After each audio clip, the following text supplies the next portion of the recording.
So LeBron might play power forward this year for the Lakers, but I still considered him a small forward given his time in Cleveland, so he's not going to be in this thing.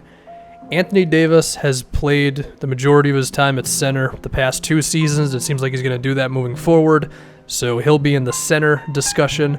Same thing with Lamarcus Aldridge, because the Spurs didn't really have a full-time power forward last year. It was a combination of a few guys. And Ben Simmons, who remains the most confusing player in the league. As a reminder, I've thought of him as a point guard, and also another big guy who mainly played center, and I think he might do it more moving forward, is Kevin Love.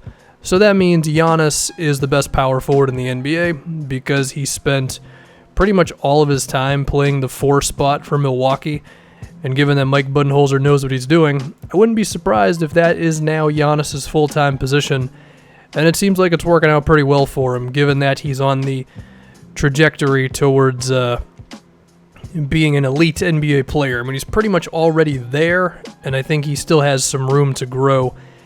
The dude can't shoot outside of some ugly-looking pull-up mid-range jumpers in the half court, and he's still as good as he is, which is a guy who routinely grabs double-digit rebounds, puts up a solid 5 assists a game, is one of the best defenders in the league, and then is completely unstoppable going towards the basket. And all of this was done while having some of the worst head coaches in the league, with Jason Kidd and Mike Prunty, who famously had Jason Terry playing a lot of minutes in round 1 against the Celtics. So Giannis being as good as he's been has been kind of crazy, and then now that he's got a real head coach to help him out, should expect him to only get better, which scares the rest of the NBA. Draymond Green, who scares the rest of the league because he may end up kicking you in the nuts, still ends up being number 2 here.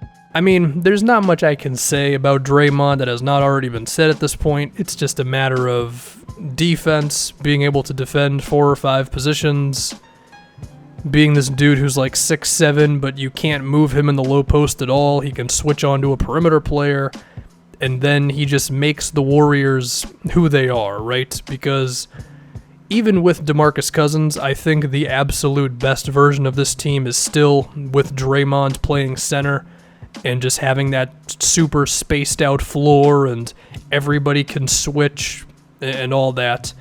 And if he's not there, then sure, Golden State would still be pretty damn difficult to beat, but they would lose a bit of that special thing they have that just makes them so much different from everybody else, you know? And then, of course, it helps that he remains one of the best passers in the NBA and just keeps on racking up 7 assist seasons, even though he's this team's, like, 3rd ball handler, I would say. He's really damn good. Blake Griffin remains here, even if he has maybe declined a little bit as a player. Not as athletic as he was a few seasons ago. I think some of that's because of injuries. Getting a little older does not help that as well. And while his low post game is still super awkward, his talent is there. I mean, he's even improving his 3-point shot. He's still one of the better passers in the NBA.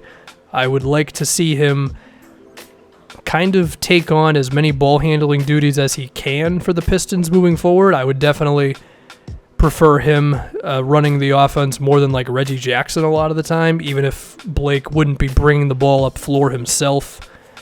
I think his defense has been a little bit of a disappointment given how athletic he is, but even so, it doesn't kill him. And then, of course, the rebounding and just the freight train-ness that he has going towards the rim, it still makes him pretty damn good. I mean, sure, he doesn't totally fit into what you want in a power forward in today's NBA, but he's still so effective at the things that made him really exciting when he came into the league, to where you got to give him credit. He's still one of the better players in the NBA.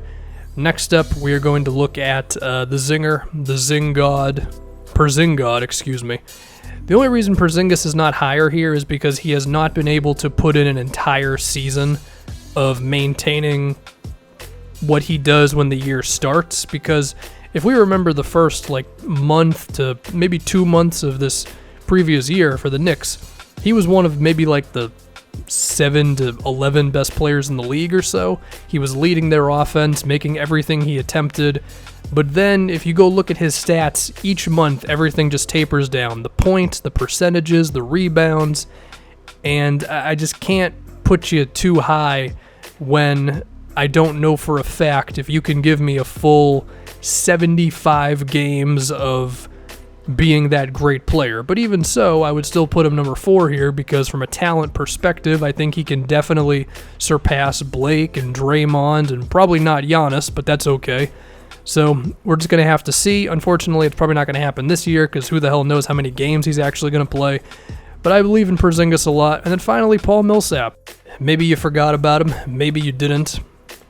He was injured for all of this, well, not all of it, but most of this last season. And I'm sure the Nuggets could have used him, especially on defense, as they missed out on the postseason in one game. He is kind of just a not as good version of Draymond, you know? He's a better post scorer than Draymond is, but he is just a shade below him in terms of defense and playmaking, and overall he doesn't have as much of an impact, but still a guy that a lot of NBA teams would love to have. And I think the Nuggets are really going to need him this season because, one, there's not a lot of defenders on this team, so Draymond being here will help them out a lot. But I think he can be the calming energy for when this Nuggets team maybe gets too crazy at times, because they're going to be chucking up a lot of threes. They're going to be running up and down the floor like gangbusters. And every now and then, Millsap will be the guy they look to in the huddle and on the floor to just slow things down a little bit, and they can run proper offense and whatever the hell else. Millsap's good, even if he's kind of old as hell at this point. And before I get out of here, actually, new podcast in the description. Gave my worst case scenario for every Eastern Conference team, reviewed Eminem's new album, and talked about Parks and Recreation for like 15 minutes because I finished that show in like 4 days.